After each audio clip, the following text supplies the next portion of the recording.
The band Blondie emerged from the New York club scene. Actually, it might be a better record, who knows, to become one of the most popular bands in all of rock. And the focus of much of Blondie's attention has been lead singer Debbie Harry, as you undoubtedly know, who's just recently released her first solo album called Cuckoo.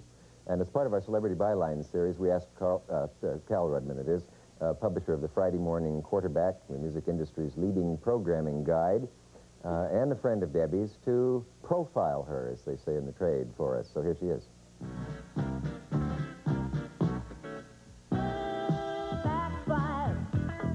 You may recognize the woman behind the dark glasses. Her face has graced the covers of more magazines than any other female artist in the history of rock and roll. The members of the band Blondie, including Debbie Harry and Chris Stein, have been responsible for the sale of over 15 million records worldwide, 5 hit albums in a row, 4 #1 singles in this country alone. Now she has embarked on her first solo project, an album called Cuckoo.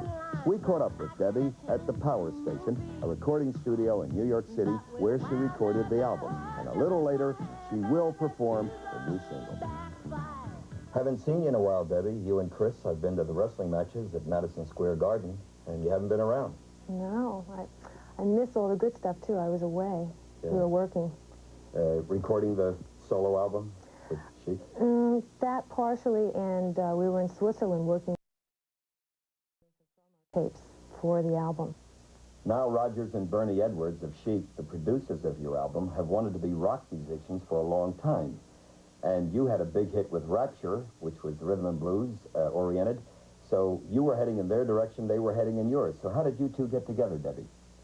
Well, we met Nile and Bernard right here at the Power Station a couple years ago when we were recording Eat to the Beat with Mike Chapman. And so we got along very well, and they've been, you know, really good friends. We've just sort of hung out with them over the past couple of years and talked about all these different influences in our music. And when we started talking about our musical ideas and possibly working together and collaborating, it really became obvious that, you know, since Chris and I were so heavily affected by all of the sort of city music that we've been hearing and all the, you know, R&B and funk that we really liked, and we're trying to bring that into rock in our way, and they were trying to put rock into their music, it was very obvious that we should collaborate. Debbie, as you know, I'm from the streets of the North Philadelphia ghetto, and you, of course, are a street lizard from New York. Your lyrics in this album are absolutely tuned into the street vernacular. How did that work into your lyrics in this album? Well, it first happened because I was evicted. No.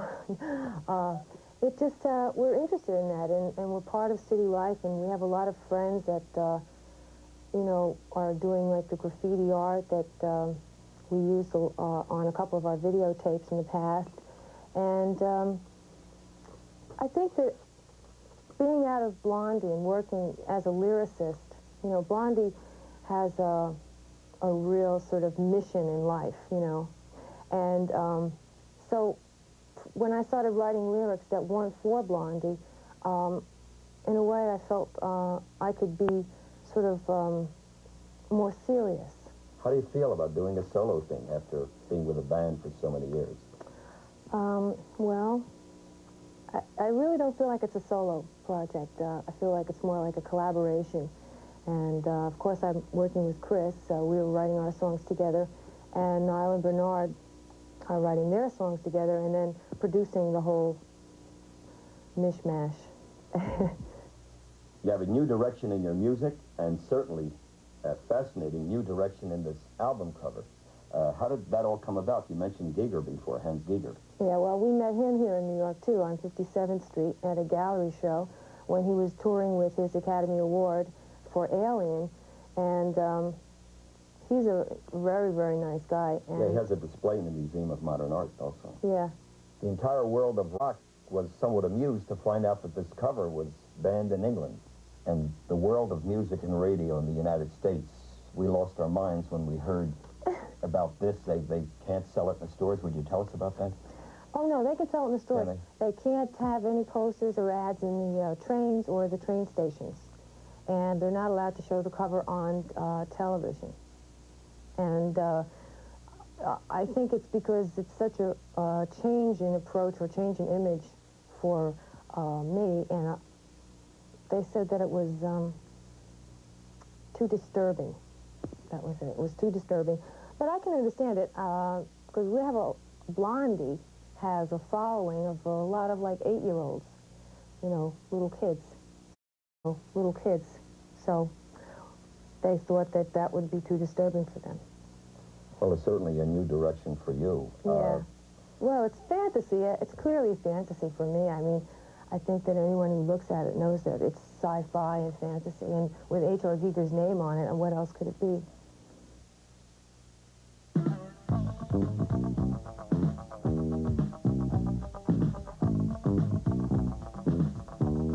Question that's very serious to me.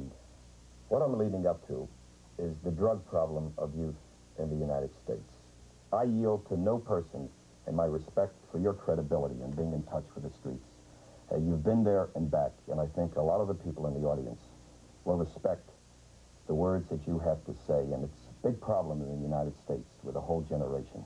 The thing that prompts kids to take drugs, I think, from my experience, is that you're searching and exploring, and you're trying to, you know, find out about everything and be aware of your environment and be cool and at the same time, and et cetera. And it's basically, I think kids are victimized by it because it's big business, and it's also they market it. Yeah, it's marketed, and it's very political in some ways, the way that it's marketed, because the people that are the weakest and the most susceptible and the most unhappy are the ones that are going to get it. I think that if everyone had sort of, I don't know if it's religion is the right word, but if they had sort of like a ritualistic kind of attitude and development of